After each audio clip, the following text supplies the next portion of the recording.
Salam saudara pemirsa, sebelum saya menyampaikan firman Tuhan untuk saudara-saudara sekalian, saya ingin mengajak saudara sekalian untuk menyanyikan sebuah pujian yang mengajak kita semua untuk memuji dan menyembah Tuhan lebih bersungguh-sungguh, memuji dan menyembah Tuhan.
Salam saudara pemirsa, selamat berjumpa kembali dengan kami dalam program Berita Pengharapan.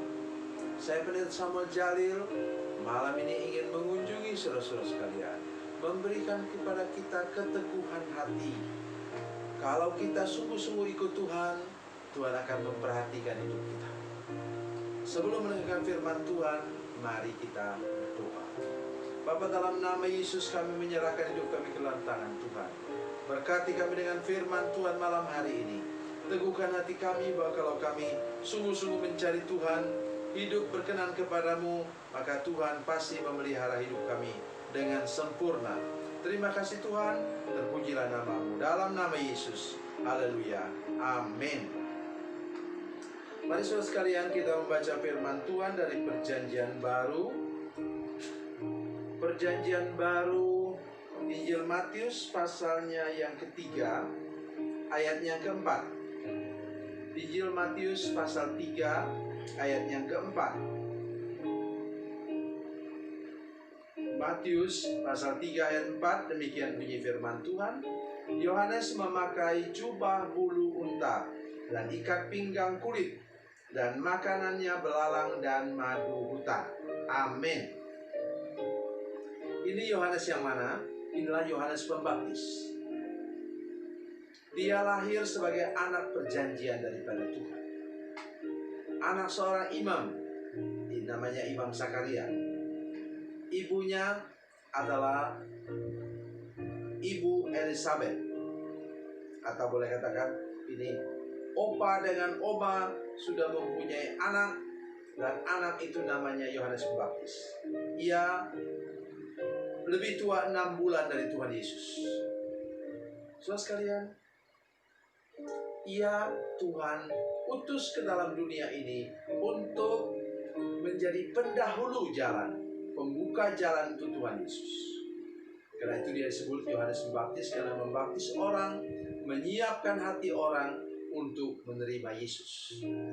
Saudara sekalian, ayat yang baru kita baca menunjukkan sebuah pola dan gaya hidup yang berbeda. Alkitab mengatakan bahwa dia tinggal di padang gurun. Dan pakaiannya itu, kata firman Tuhan, Yohanes memakai jubah bulu unta dan ikat pinggang kulit, dan makanannya belalang dan madu hutan. Saya tidak membahas malam hari dari segi ilmu gizi, tetapi saya ingin menolong kita semua bahwa ada waktunya di mana kita harus hidup dengan ciri khas tertentu sebagai hamba Tuhan atau anak-anak Tuhan. Dengar baik apa yang saya katakan.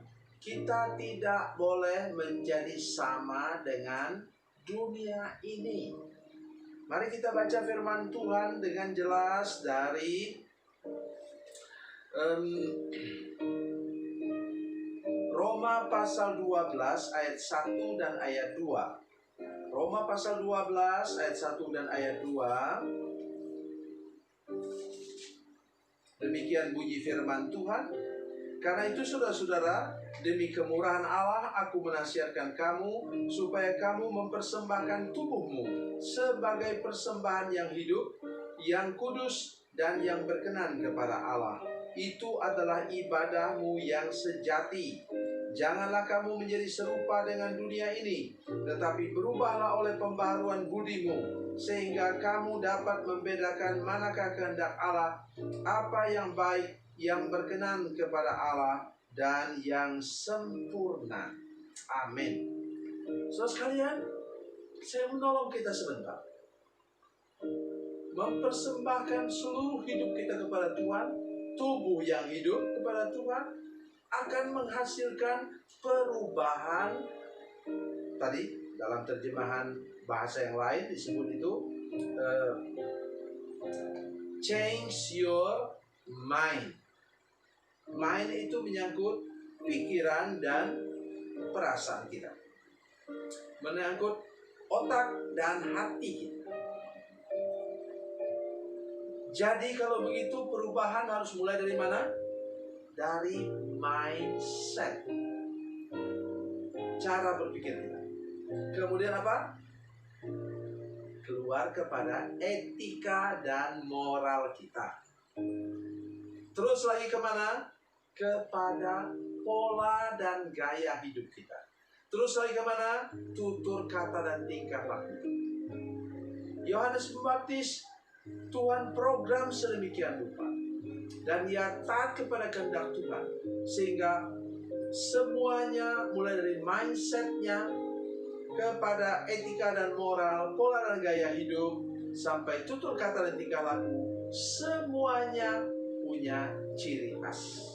Sebagai seorang hamba Tuhan yang dikhususkan oleh Tuhan untuk melayani Dia. Dan bagi kita semua, saya tidak tahu apakah sudah terlibat dalam pelayanan pekerjaan Tuhan. Tidak harus menjadi pendeta, tapi juga mungkin jadi majelis gereja, atau seperti di gereja kami ada menjadi worship leader, singers, pemain musik, penanggung jawab kebaktian dan lain-lain. Dan saya ingin menolong kita semua untuk mengerti hal ini, bahwa kepada kita, mari kita jaga mindset, etika dan moral kita, pola dan gaya hidup. Pola gaya hidup itu yang menyangkut tadi disebutkan pakaian dan ikat pinggang, dan yang ketiga ialah tutur kata dan tingkah laku. Mari kita lihat ayat yang sebelumnya, Injil Matius tadi. Injil Matius pasal 3 ayat yang ketiga, mulai ayat 2. Bertobatlah sebab kerajaan surga sudah dekat. Sesungguhnya dialah yang dimaksudkan Nabi Yesaya ketika ia berkata, ada suara orang yang berseru-seru di padang gurun, persiapkanlah jalan untuk Tuhan dan luruskanlah jalan baginya. Melihat omongannya bertobat. Kalau sudah belum bertobat, bagaimana sudah menyuruh orang bertobat? Itu sebabnya saya seringkali jengkel mendengar orang tua sampai nampar anaknya.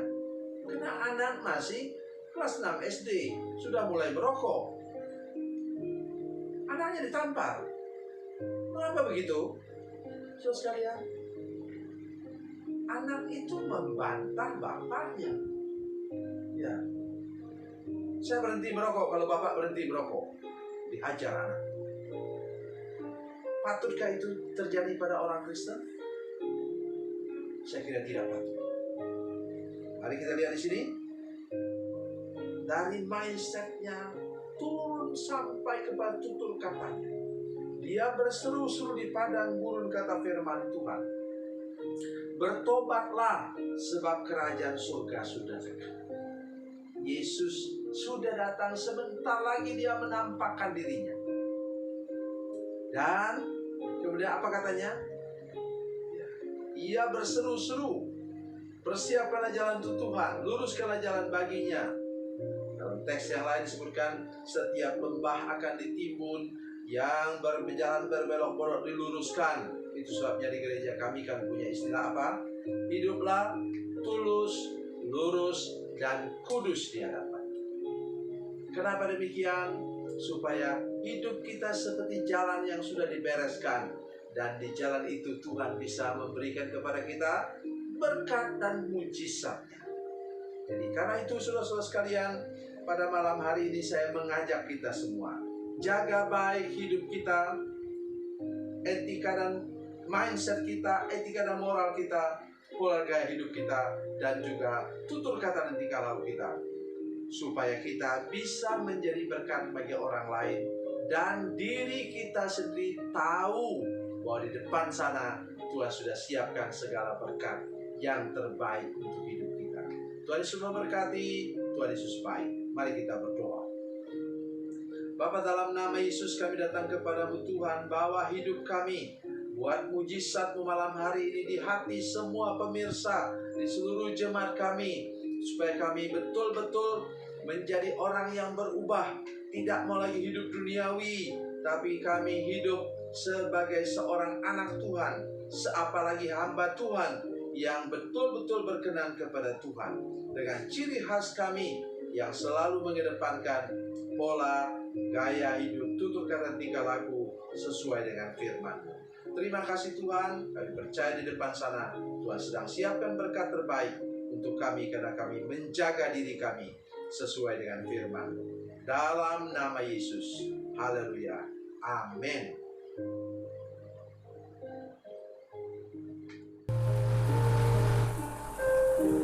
Bila Anda memerlukan dukungan doa kami, atau bila Anda punya masalah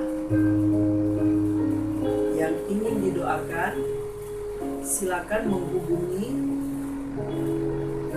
nomor telepon kami 0812 7661 1125. Dan bagi Anda yang berada di luar negeri, silakan menghubungi +62 812 7661 1125. Tuhan Yesus memberkati, Tuhan Yesus baik.